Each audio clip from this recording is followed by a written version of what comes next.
ಎರಡನೇ ಅತಿ ದೊಡ್ಡ ಜಗತ್ತಿನಲ್ಲೇ ಅತಿ ದೊಡ್ಡ ಖಾದಿ ತ್ರಿವರ್ಣ ಧ್ವಜವನ್ನು ಬೆಳಗಾವಿಯ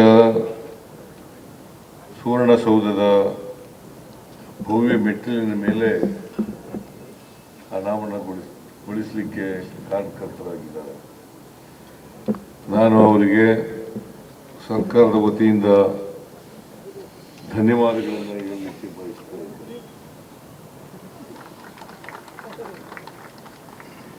ಆಮೇಲೆ ಕಲಬುರಗಿ ಜಿಲ್ಲೆಯ ಕಮಲಾಪುರದ ವಿನೋದ್ ಕುಮಾರ್ ರೇವಪ್ಪ ಬೊಮ್ಮಣ್ಣ ಕುಟುಂಬಸ್ಥರು, ಅವ್ರಿಗೂ ಕೂಡ ಎಲ್ಲ ಕುಟುಂಬಸ್ಥರಿಗೆ ಸರ್ಕಾರದ ವತಿಯಿಂದ ಧನ್ಯವಾದಗಳನ್ನು ಹೇಳಲಿಕ್ಕೆ ಬಯಸ್ತಾ ಇದ್ದೇನೆ.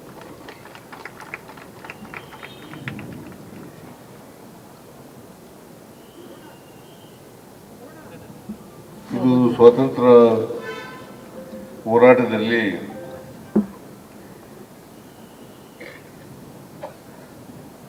ನಮ್ಮ ಚಳುವಳಿ ಸಂದರ್ಭದಲ್ಲಿ ತ್ರಿವರ್ಣ ಧ್ವಜವನ್ನ ಜಾರಿಗೆ ತಗೊಂಡ್ರು. ಈ ತ್ರಿವರ್ಣ ಧ್ವಜ ಕೇವಲ ಖಾದಿ ವಸ್ತ್ರ ಅಲ್ಲ, ಇದು ನಮ್ಮೆಲ್ಲರ ದೇಶದ ಹೆಮ್ಮೆ ಮತ್ತು ಸ್ವಾಭಿಮಾನದ ಸಂಕೇತ ಅಂತಕ್ಕಂಥ ಮಾತುಗಳನ್ನು ಹೇಳಲಿಕ್ಕೆ ಬಯಸ್ತಾ ಇದ್ದೇನೆ. ಈ ಧ್ವಜ ಮೂರು ವರ್ಣಗಳು ಮಧ್ಯದಲ್ಲಿ ಅಶೋಕ ಚಕ್ರ ಇದೆ, ಕೇಸರಿ ಬಣ್ಣ ಇದೆ ಮೇಲ್ಗಡೆ, ಆಮೇಲೆ ಬಿಳಿ ಬಣ್ಣ ಇದೆ, ಹಸಿರು ಬಣ್ಣ ಇದೆ, ಮಧ್ಯದಲ್ಲಿ ಅಶೋಕ ಚಕ್ರ ಇದೆ. ಇವೆಲ್ಲವೂ ಕೂಡ ದೇಶದ ಸ್ವಾಭಿಮಾನ, ಆರ್ಥಿಕತೆಯನ್ನ ಮತ್ತೆ ಶಾಂತಿ ಸಂದೇಶವನ್ನ ಈ ದೇಶದ ಜನರಿಗೆ ರಾಷ್ಟ್ರಭಕ್ತಿಯನ್ನ ಸಾರ್ತಕ್ಕಂಥ ಧ್ವಜ ಆಗಿದೆ ಅಂತಕ್ಕಂಥ ಮಾತುಗಳನ್ನು ಹೇಳಲಿಕ್ಕೆ ಬಯಸ್ತಾ ಇದ್ದೇನೆ. ಇದು ಕೆಂಪು ಬಣ್ಣ ಇದೆಯಲ್ಲ, ಅದು ಏನು ಪ್ರತಿನಿಧಿಸ್ತದೆ ಅಂತಂದ್ರೆ ತ್ಯಾಗದ ಸಂಕೇತ. ತ್ಯಾಗ, ಬಲಿದಾನ ಇದೆಯಲ್ಲ, ಸ್ವಾತಂತ್ರ್ಯ ಹೋರಾಟದಲ್ಲೂ ಕೂಡ ತ್ಯಾಗ ಬಲಿದಾನಗಳಾಗಿದ್ದಾವೆ. ಆ ನಂತರವೂ ಕೂಡ ದೇಶಕ್ಕೋಸ್ಕರ ತ್ಯಾಗವನ್ನು ಮಾಡಬೇಕಾಗಿರ್ತಕ್ಕಂಥದ್ದು, ಬಲಿದಾನವನ್ನು ಮಾಡಬೇಕಾಗಿರ್ತಕ್ಕಂಥದ್ದು ನಮ್ಮೆಲ್ಲರ ಕರ್ತವ್ಯ ಅಂತಕ್ಕಂಥ ಮಾತುಗಳನ್ನು ಹೇಳಲಿಕ್ಕೆ ಬಯಸ್ತೇನೆ. ಅದರಿಂದ ನಿರಂತರವಾಗಿ ಇದು ಬಲಿದಾನವನ್ನು ಪ್ರತಿನಿಧಿಸ್ತದೆ. ಆಮೇಲೆ ಬಿಳಿ ಬಣ್ಣ ಇದೆಯಲ್ಲ, ಶಾಂತಿ ಮತ್ತು ಸತ್ಯ, ಶಾಂತಿ ಮತ್ತು ಸತ್ಯವನ್ನು ಪ್ರತಿನಿಧಿಸ್ತಕ್ಕಂಥದ್ದು. ಆಮೇಲೆ ಹಸಿರು ಬಣ್ಣ ಇದೆಯಲ್ಲ, ಸಮೃದ್ಧಿಯನ್ನು ಪ್ರತಿನಿಧಿಸ್ತಕ್ಕಂಥದ್ದು, ಸಮೃದ್ಧಿಯನ್ನು ಪ್ರತಿನಿಧಿಸ್ತಕ್ಕಂಥದ್ದು. ಅಶೋಕ ಚಕ್ರ ಇದೆಯಲ್ಲ, ಅದು ನಿರಂತರವಾಗಿ ಸಮೃದ್ಧಿಯನ್ನು, ದೇಶದ ಆರ್ಥಿಕತೆಯನ್ನು ಅದನ್ನು ಬೆಳೆಸ್ತಕ್ಕಂಥ, ಎಲ್ಲ ಜನರಿಗೂ ಕೂಡ ಸಮಾನ ಅವಕಾಶಗಳನ್ನು ಕಲ್ಪಿಸ್ಕೊಡ್ತಕ್ಕಂಥ ಸಂಕೇತವಾಗಿ ಅದು ಚಕ್ರ ಇದೆ, ಅಶೋಕ ಚಕ್ರ ಇದೆ. ಸೊ ಇದು ನಮ್ಮ ರಾಷ್ಟ್ರಧ್ವಜ.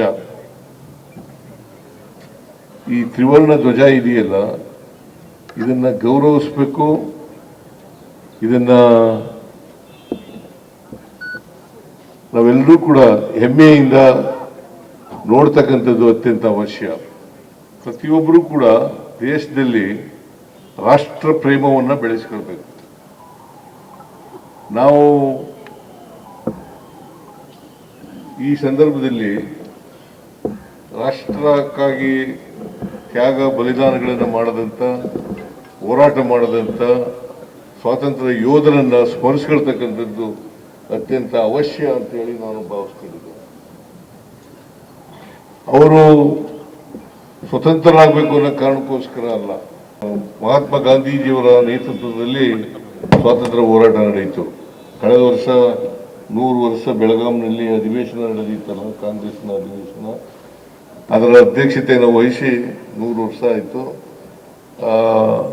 ಸಂದರ್ಭದಲ್ಲಿ ನಾವು ಮಹಾತ್ಮ ಗಾಂಧೀಜಿಯವರ ಪ್ರತಿಮೆ ಇಲ್ಲೇ ಸುವರ್ಣ ವಿಧಾನಸೌಧದ ಪಕ್ಕದಲ್ಲಿ ಪ್ರತಿಮೆಯನ್ನು ಮಾಡಿದ್ದೇವೆ, ಅದರ ಸಾಂಕೇತಿಕವಾಗಿ. ಸೊ ನಾವೆಲ್ಲರೂ ಕೂಡ ಇವತ್ತು ದೇಶ ಪ್ರೇಮಿಗಳಾಗಬೇಕು. ನಮ್ಮ ದೇಶದಲ್ಲಿ ಅನೇಕ ಜಾತಿಗಳಿದ್ದಾವೆ, ಅನೇಕ ಧರ್ಮಗಳಿದ್ದಾವೆ. ನಾವೆಲ್ಲರೂ ಕೂಡ ಜಾತ್ಯತೀತ ಆಗ್ತಕ್ಕಂಥದ್ದು ಅತ್ಯಂತ ಅವಶ್ಯ. ಮನುಷ್ಯನನ್ನು ಪ್ರೀತಿಸಬೇಕೆ ಹೊರತು ಯಾವುದೇ ಕಾರಣಕ್ಕೆ ದ್ವೇಷಿಸಬಾರದು. ಇದನ್ನ ಪ್ರತಿಯೊಬ್ಬರು ಕೂಡ ಅರ್ಥ ಮಾಡ್ಕೋಬೇಕು ಅಂತೇಳಿ ನಾನು ಭಾವಿಸ್ಕೊಂಡಿದ್ದೇನೆ. ಆಗ ಮಾತ್ರ ನಾವು ಮನುಷ್ಯ ಸಮಾಜವನ್ನು ನಿರ್ಮಾಣ ಮಾಡಲಿಕ್ಕೆ ಸಾಧ್ಯ ಆಗ್ತದೆ, ಸಮ ಸಮಾಜವನ್ನು ನಿರ್ಮಾಣ ಮಾಡಲಿಕ್ಕೆ ಸಾಧ್ಯ ಆಗ್ತದೆ.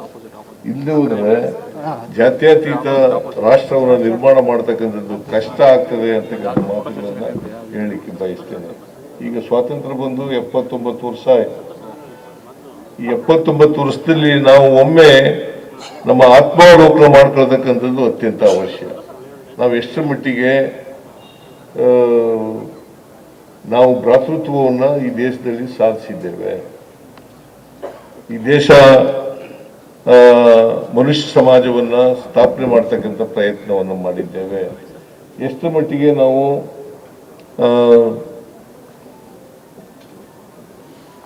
ಈ ದೇಶ ಪ್ರೇಮವನ್ನು ಬೆಳೆಸ್ಕೊಂಡಿದ್ದೇವೆ ಅಂತಕ್ಕಂಥದ್ದು ಅತ್ಯಂತ ಅವಶ್ಯ ಅಂತಕ್ಕಂಥ ಮಾತುಗಳನ್ನು ಹೇಳಲಿಕ್ಕೆ ಬಯಸ್ತಾ ಇದ್ದೇನೆ.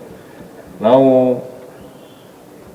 ದೇಶ ಪ್ರೇಮವನ್ನು ಬೆಳೆಸ್ಕೊಳ್ಳದೆ ಹೋದರೆ, ಈ ದೇಶಕ್ಕಾಗಿ ತ್ಯಾಗ ಬಲಿದಾನಗಳನ್ನು ಮಾಡ್ತಕ್ಕಂಥ ಮನೋಭಾವವನ್ನು ಬೆಳೆಸ್ಕೊಳ್ಳದೆ ಹೋದರೆ ನಾವು ಮನುಷ್ಯರಾಗಿ ಬಾಳಲಿಕ್ಕೆ ಕಷ್ಟ ಆಗ್ತದೆ ಅಂತಕ್ಕಂಥ ಮಾತುಗಳನ್ನು ಕೂಡ ಹೇಳಲಿಕ್ಕೆ ಬಯಸ್ತಾ ಇದ್ದೇನೆ.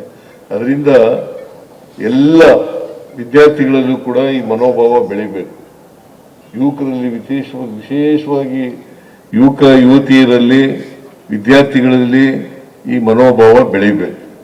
ದೇಶ ಪ್ರೇಮವನ್ನು ಬೆಳೆಸ್ಕೊಳ್ತಕ್ಕಂಥದ್ದು ಅತ್ಯಂತ ಅವಶ್ಯ. ಅದಕ್ಕೋಸ್ಕರ ಬಾಬಾ ಸಾಹೇಬ್ ಅಂಬೇಡ್ಕರ್ ಅವರು ಕೊಟ್ಟಿರ್ತಕ್ಕಂಥ ಸಂವಿಧಾನ, ಮಹದೇವಪ್ಪನವರ ನೇತೃತ್ವದಲ್ಲಿ ಎಲ್ಲ ಶಾಲಾ ಕಾಲೇಜುಗಳಲ್ಲಿ ಸಂವಿಧಾನದ ಪೀಠಿಕೆಯನ್ನ ಓದಿಸ್ತಕ್ಕಂಥ ಕೆಲಸವನ್ನು ಮಾಡ್ತಾ ಇದ್ದೀವಿ.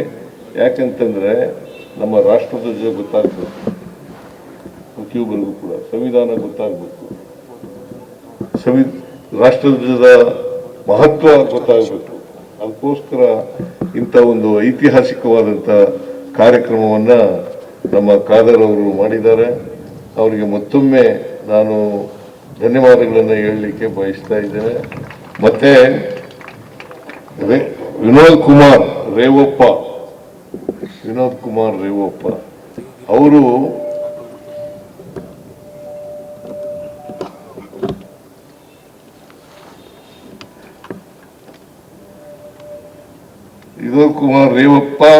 ಬೊಮ್ಮಣ್ಣ ಈ ಕೆಲಸ ಮಾಡಿದಾರಲ್ಲ, ಇಂಥ ಒಂದು ರಾಷ್ಟ್ರ ಧ್ವಜವನ್ನ ಕೊಟ್ಟಿದಾರಲ್ಲ, ಅವರಿಗೆ ಮತ್ತೊಮ್ಮೆ ಸರ್ಕಾರದ ವತಿಯಿಂದ ಧನ್ಯವಾದಗಳನ್ನು ಅರ್ಪಿಸಲಿಕ್ಕೆ ಬಯಸ್ತಾ ಇದ್ದೇನೆ. ಅದರಿಂದ ಇಂಥ ಒಂದು ಐತಿಹಾಸಿಕ ಧ್ವಜವನ್ನು ತಯಾರು ಮಾಡಿದ್ದಾರೆ. ಅವರಿಗೆ ಮತ್ತು ಅವರ ಕುಟುಂಬ ವರ್ಗದ ಎಲ್ಲ ಸದಸ್ಯರಿಗೆ ನಾನು ಧನ್ಯವಾದಗಳನ್ನು ಅರ್ಪಿಸಿ ಮತ್ತೊಮ್ಮೆ ಎಲ್ಲ ಜನರಿಗೂ ಕೂಡ ಶುಭ ಕೋರಿ ನನ್ನ ಮಾತುಗಳನ್ನು ಮುಗಿಸ್ತೇನೆ.